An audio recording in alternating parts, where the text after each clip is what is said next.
Samyutta Nikaya, SN, Old Version. Translation by Bhikkhu Upatthana. tptaka.fandom.com. 024, SN.9.1-SN.9.14. 9 Vanasamayutta the Forest SN.9.1, Viveka Sutta Seclusion. 1 I heard thus. At one time a certain Bhikkhu lived in a stretch of forest in the country of Kosala. 2 The Bhikkhu, at that time, in his seclusion during the daytime thought worldly thoughts of demerit. 3 A deity living in that stretch of forest out of compassion, wishing to arouse remorse, approached him. 4 Having approached said these stanzas, you entered the forest desiring seclusion, but your mind goes out. People should tame their interests, dispel greed, and become pleasant. Dispel discontent mindfully and be mindful of the essential. The undercurrent of demerit is difficult to dispel. Do not recall that sensual dust. Like the crow in search of dirt. Quietly fly away clinging to dirt. Even so the Bhikkhu mindfully making endeavor. Quietly removes his attachment to lust. 5 The Bhikkhu made remorseful by that deity. Became concerned about his welfare. SN.9.2, Upatthana Sutta-Rousing. 1 I heard thus.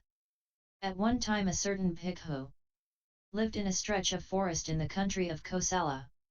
2 The Bhikkhu, at that time, in his seclusion during the daytime fell asleep. 3 A deity living in that stretch of forest out of compassion, wishing to arouse remorse, approached him. 4 Having approached, said these stanzas. Wake up Bhikkhu, what is the use of sleeping? Why should you sleep while ailing with the shot arrow? You became ascetic out of faith, develop that faith. Do not be overcome with sleepiness. 5 Sensuality is impermanent, it fades, the foolish are infatuated in it. It's to be freed from bonds and clinging, the gone forth make endeavor. To tame interest and greed, to see the end of ignorance. And to purify that knowledge, the gone forth make endeavor. Breaking up ignorance with science and finishing up desires. To be without grief and worries, the gone forth make endeavor. With aroused effort to dispel, and constantly zealous to gain it. Aiming extinction as the goal the gone forth make endeavor. SN.9.3, Kasapagata Sutta Kasapagata. I heard thus. At one time a certain Bhikkhu lived in a stretch of forest in the country of Kosala. 2 The Bhikkhu, at that time, gone to his seclusion advised a leopard. 3 A deity living in that stretch of forest out of compassion, wishing to arouse remorse, approached him. 4 Having approached said these stanzas. Bhikkhu, leopards living in the mountains are not wise and do not think. It's not suitable to advise it, I think you are foolish. It listens but does not know, looks but does not see you. The foolish do not know and you cannot seize them with righteousness. If in daylight Kasapa is carried away, he will not see forms. And we will not see him. 5 Then Venerable Kasapagata made remorseful by the deity became concerned. SN.9.4, Karaka Sutta A number. 1 I heard thus. At one time many Bhikkhus lived in a stretch of forest in the country of Kosala. 2 Those Bhikkhus, having spent the rains and at the end of the 3 months went on a tour. 3 Then a deity living in that stretch of forest not seeing those Bhikkhus lamenting about their absence said this stanza. Today I am discontented seeing these empty seats. They looked attractive and learned. Where have the disciples of Gautama gone? 4 Hearing this another deity said this stanza. Some went to Magadha, some to Kosala. Some to the country of the Vajis. They wander like wild animals. Bhikkhus, live a ascetic life. SN.9.5, Anando Sutta Ananda. 1 I heard thus. At one time Venerable Ananda lived in a stretch of forest in the country of Kosala. 2 At that time, Venerable Ananda was spending a lot of time advising lay people. 3 A deity living in that stretch of forest out of compassion, wishing to arouse remorse, in Venerable Ananda approached him and said these stanza. You have come to a place where there are many roots of trees. Arouse interest for extinction, disciple of Gautama, concentrate. Do not be negligent. What is the use of talking all the time? 4. Then Venerable Ananda, made remorseful by the deity, became concerned. SN.9.1 Anuruddho Sutta Anuruddha. 1. I heard thus.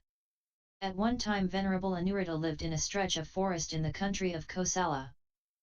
2. Then a certain deity named Jalini of the company of the 33 gods, a previous wife of Venerable Anuruddha, approached him. 3. Approaching, said these stanzas, establish your mind there, where you lived earlier in the heaven of the 33, all sensual pleasures prosper. You will look beautiful attended by celestial nymphs. 4. Celestial nymphs established in a self are fallen into unpleasantness. And those who wish for celestial nymphs are also in unpleasantness. 5. They that do not see Nandana, do not know pleasure, it is the home of the King of Gods, the fame of the 30. Anuruddha. 6. Foolish woman, you do not esteem of the words of the worthy. All determinations are impermanent, they rise and fade. Arisen, they cease, their complete surcease is bliss. Jalini, I have no more settlements with heavenly bodies. I have ended my journey in existences, there is no more rebirth for me. SN.9.7, Nagadatta Sutta Nagadatta. 1. I heard thus. At one time Venerable Nagadatta lived in a stretch of forest in the country of Kosala. 2. At that time, Venerable Nagadatta enters the village too early and returns very late. 3. Then a deity living in that stretch of forest, out of compassion, wishing to arouse remorse, approached Venerable Nagadatta. 4. Approaching, said these stanzas. Nagadatta, enter the village at the right time and return early. Do not associate householders too long, I'm afraid, do not share pleasant and unpleasant feelings, association with families is the bond. King of Death is powerful, do not enter his domains. 5. Then Venerable Nagadatta, made remorseful by the deity, became concerned. SN.9.8, Kulagarani Sutta Family Mistress. 1. I heard thus. At one time a certain Bhikkhu lived in a stretch of forest in the country of Kosala. 2. At that time, that Bhikkhu spent a lot of his time going a certain family. 3. Then a deity living in that stretch of forest, out of compassion, wishing to arouse remorse, disguised herself to look like the woman of that ill-famous house and approached that Bhikkhu. 4. Approaching, said these stanzas to that Bhikkhu. All night you think of the river bank. People say, why is he going up and down the bank of the river? There are many impedimental sounds that should be endured by the ascetic. By those sounds you should not be bewildered or wearied. Wild animals in the forest tremble because of sounds. Ignore those sounds, they do not come to your sphere. SN.9.9, Vahiputta Sutta Vajan Prince, or Vasali. 1. I heard thus. At one time a son of the Vajis lived in a stretch of forest in Vasali. 2. At that time, all throughout the night there was some music going on in Vasali. 3. Then that Bhikkhu, hearing the musical sounds and singing lamenting it, said this stanza that moment. I live alone in this forest, like wood thrown away. It's such an enjoyable night, on account of whose demerit is it? 4. Then a deity living in that stretch of forest, out of compassion, wishing to arouse remorse, approached that Bhikkhu. 5. Having approached, said this stanza, you live alone in this forest, like wood thrown away, and you desire very much the hell, although in heaven. 6. That Bhikkhu, made remorseful by the deity, became concerned. SN.9.10, Sajjihaya Sutta reciting. 1. I heard thus. At one time a certain Bhikkhu lived in a stretch of forest in the country of Kosala. 2. Earlier that Bhikkhu spent a lot of his time reciting the teaching, later he lived at ease, becoming silent and diminishing. 3. Then a deity living in that stretch of forest, not hearing his words, approached that Bhikkhu. 4. Having approached, said these stanzas to that Bhikkhu. Bhikkhu, why do you not give the teaching to the Bhikkhus living with you? Hearing the teaching you recite, we delight here and now. Earlier I had an interest to recite, now that interest has faded. I realized the fading of all seen, heard, and experienced. And with that knowledge I became appeased. SN.9.11, Akusalavitaka Sutta Unwholesome Thoughts. 1. I heard thus. At one time a certain Bhikkhu lived in a certain stretch of forest in the country of Kosala. 2. At that time, this Bhikkhu sitting for seclusion during the day thought evil thoughts of demerit such as sensual thoughts, angry thoughts, and hurting thoughts. 3. Then a deity living in that stretch of forest out of compassion, wishing to arouse remorse, approached that Bhikkhu. 4. Approaching, said these stanzas. Thinking unwisely, the good one is submerged in thoughts. Give up the unwise thinking and be wise. Bhikkhus in the community of the teacher, become virtuous. And doubtlessly delight, realizing pleasantness. 5. Then that Bhikkhu made remorseful by the deity became concerned. SN.9.12, Mahyahanhika Sutta Noon. 1. I heard thus. At one time a certain Bhikkhu lived in a stretch of forest in the country of Kosala. 2. Then a deity living in that stretch of forest approached that Bhikkhu. 3. Having approached said this stanza in the presence of that Bhikkhu, in this forest, at noon you sit with the birds. Fear arises in me, for that Bhikkhu. 4. In this forest, at noon I sit with the birds. I am aware of the attachment for that. SN.9.13, Pakadandraya Sutta loosen sense faculties. 1. I heard thus. At one time many Bhikkhus lived in a certain stretch of forest in the country of Kosala. They were unbalanced, sportive, unsteady, garrulous, with loose talk, not mindful and aware, not concentrated, scatter-brained and with undeveloped mental faculties. 2. Then a deity living in that stretch of forest arousing compassion for them and deciding to arouse remorse in them, approached those Bhikkhus.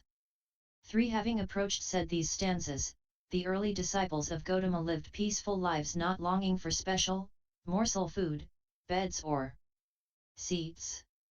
Knowing impermanence in the world, they made an end of unpleasantness. You make yourself difficult to nourish, like the headman in the village. Eating the stomach's fill, you are swooned in others' houses. I clasp my hands to the community and say these words. Those soiled are lost. Like those dead and gone. I venerate the diligent Bhikkhus. 4. Then those Bhikkhus made remorseful by the deity became concerned. SN.9.14, Gandhathina Sutta the thief of scent.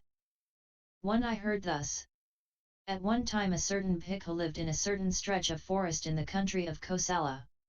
2. At that time, this Bhikkhu after the meal and returning from the alms round used to descend the pond and sniff the scent of the lotuses. 3. Then a deity living in that stretch of forest out of compassion for that Bhikkhu and wanting to arouse remorse in him approached that Bhikkhu. 4. Having approached, said these stanzas. Do you inhale the scent of this lotus not offered to you? It is a kind of theft. Sir, you are after sense. Bhikkhu. 5. I do not carry it away, nor do I pluck it, inhale the scent staying away from it. Lotus roots are dug and lotuses are plucked. Why is that disaster not mentioned? Deity. 6. A man with blood in his hands would wear a soiled cloth. Therefore I have no words for you. I go, my duty done. To a blameless man, constantly in search of purity. Even the tail end of some demerit, seems monstrous. Bhikkhu. 7. Indeed the non-human knows me, therefore is compassionate to me. Non-human, seeing faults like these in me in the future. Do not let me live with them, do it for no wages. Deity. 8. Bhikkhu, you yourself know, how heaven should be reached. 9. Then that Bhikkhu made remorseful by the deity became concerned. End SN024.